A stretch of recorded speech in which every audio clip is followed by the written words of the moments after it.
যে দেখেন এদিকে এই যে কাঁঠাল ধরতেছে। গ্রীষ্মকালে আম কাঁঠাল ভরপুর পরিমাণে হয়। আপনাদেরকে দেখাবো আস্তে আস্তে সব আমাদের গাছের কাঁঠাল। দেখছেন উপরে আছে আরও অনেক, একদম উপরে গাছের ফাঁকে, এখান থেকে দেখা যায় না। দেখছেন এগুলি মাত্র ধরা শুরু করছে। নতুন একটি সকাল, নতুন একটি ভোর, নতুন একটি ভোরের আলো। তো গতকালকে বন্ধ ছিল, আমি ভাবছিলাম তো ওই যে পাশের বাড়ির বিষ্ণুদাকে বলে রেখেছিলাম কাজগুলি করার জন্য। তো গতকালকে বড় ছেলের স্কুল বন্ধ, ছোটোজন তো একদমই কাজ করে না। বড়জন অর্ঘ্যকে নিয়ে এই যে কাঠ সবগুলি পুকুর থেকে উঠিয়ে রাখছে, সব এলোমেলো। এখন এইগুলি আজকে আমি গুছাবো। আর এমনিতেও যেহেতু আজকে আমি পূর্ণিমার উপবাস করব, সেই কারণে রান্নার আয়োজনও কমই থাকবে। তো এই কাজগুলি করব।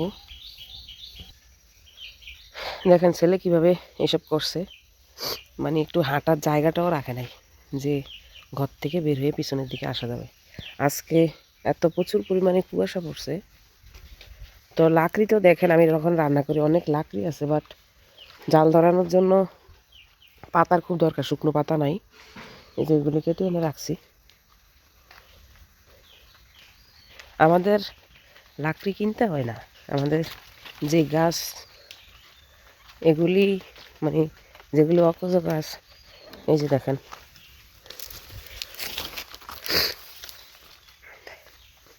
সেগুলি কাটলে আমাদের লাকড়ি হয়ে যায়। ইচ্ছে করলে বিক্রিও করা যায়। তো বিক্রি করতেও তো লোক লাগে, যেহেতু পুরুষ মানুষ নাই, ওই কারণে এই যে দেখেন বন্য হয়েছে যখন, এগুলি সব কাঁঠাল গাছ। আমাদের প্রচুর পরিমাণে কাঁঠাল হয়।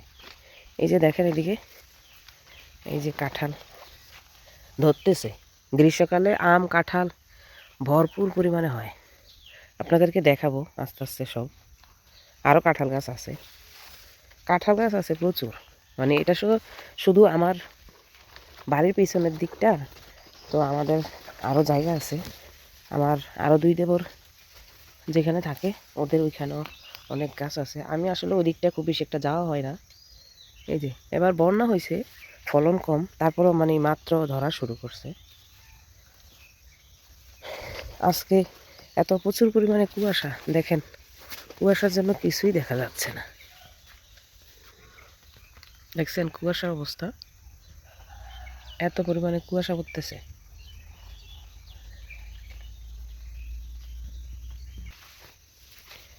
তো ছোটোজন তো সকাল সকাল বাড়ি থেকে চলে যায়, প্রাইভেট আছে 8টায়, এই জন্য তাড়াতাড়ি করে বের হয়ে যায়।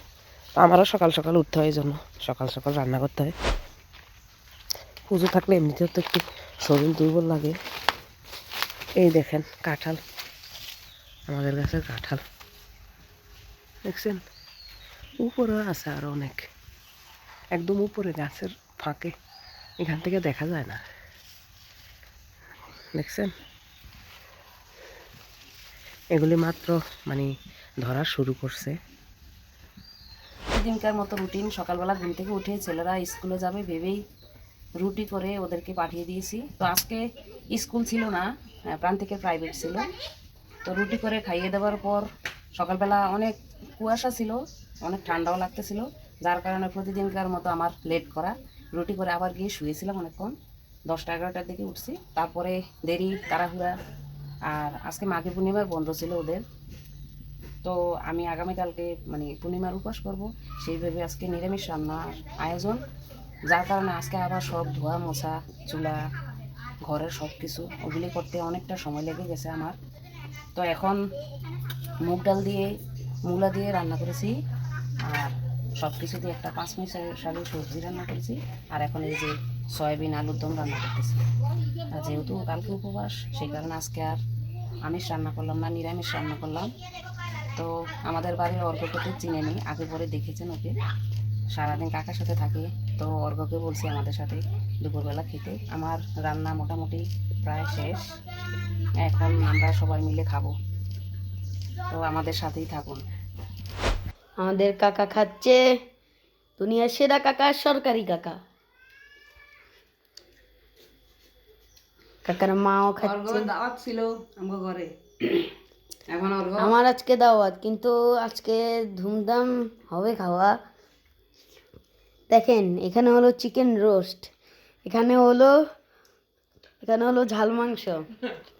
আজকে আশা করি প্রত্যেকদিন খাসি করে, আজকে একটু খাসি খেতে খেতে তাদের মুখ ঝালাফালা হয়ে গেছে, তাই আজকে একটু খাইনি। আমার নাতির কথা শুনেন, আমার সবচেয়ে আদরের প্রিয় নাতি, নাতির আজকে দাওয়াত ছিল আমার ঘরে, এখন নাতি ঘর থেকে খাইয়ে আসছে। এখন খেলতে খেলতে বিকেলবেলা মারে না জানি আরেকবার খাওয়া হয়ে যাবে। এটাকেই বলে ফাঁকিবাজ। সবাই শুনো, যে চিটিং করেও চিট করে তাকে চিটার বলে। চিটিং করে তাকে চিটিং বলে।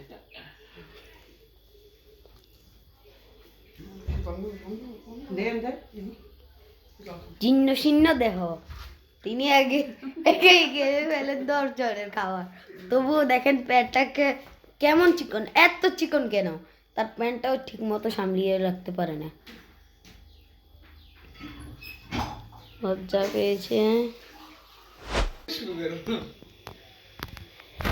এই যে আমার প্রিয় নাতি তখন একবার ঘর থেকে খেয়ে আসছিল, খায় নাই, এখন আমাদের ঘরে খাইতে আসছে। এই যে দেখেন, এতক্ষণ কাকার সাথে খেলাধুলা হলো, এখন খেতে আসছে। খাওয়া দাওয়া শেষে কই যাইবা? খাওয়া দাওয়া শেষে আমার কাকা আসার পর আবার খেলবো। ইয়ে যাইবা না, বাজারে যাইবা না?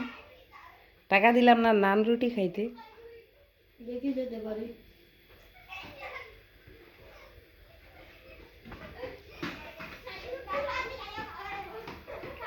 রান্নাটা কেমন হয়েছে? সবচেয়ে দারুণ হয়েছে এটা, এই সবজিটা। লাবড়া সবজি, সয়াবিনের তরকারি তো খাও নাই এখনো। খাবো খাবো। প্রান্তিক খাইবা, ভাত খাইবা? হ্যাঁ। সো গাইস, দেখেন কতক্ষণ আগে মাংস আর খাসি শেষ হয়ে গেল, কেউ খেতে পারলো না। সয়াবিন প্রান্তিকের খুব বেশি পছন্দ। ওরকে পছন্দ করো সয়াবিন? খাইয়া দেখো। সবই নিলে তো জমা রাখি, পরে লাস্টে খেতে পারি। তুমি খাইলে আবার দিম, অসুবিধা নেই, তুমি খাও। লাস্ট পাতে সোয়াবিন খাওয়ার মানে আগেই তো বললাম যে কালকে উপাস করব, তাই আজকে নিরামিষ খাচ্ছি। তো আমার ছেলের তো দুজনেরই নিরামিষ বেশি পছন্দ। এই যে ছোটজন চলে এসেছে খেলা টেলা শেষ করে। এখন তুমি ভাত খাইবা? খাইয়া বলো না, ভাত খাই, দাঁড়া ব্যথা পাইব। বন্ধু বান্ধবী সব এসে পড়ছে আমাকে ঘরে। দেখেন, বন্ধু বান্ধবীর অভাব নাই। এই হচ্ছে আমাদের বাড়ির সৈন্য সামন্ত। পূর্ণব, সায়ু, প্রান্তিক, অর্ঘ। তো আজকের মতো এই পর্যন্ত। সবাই ভালো থাকবেন, টাটা, বাই বাই।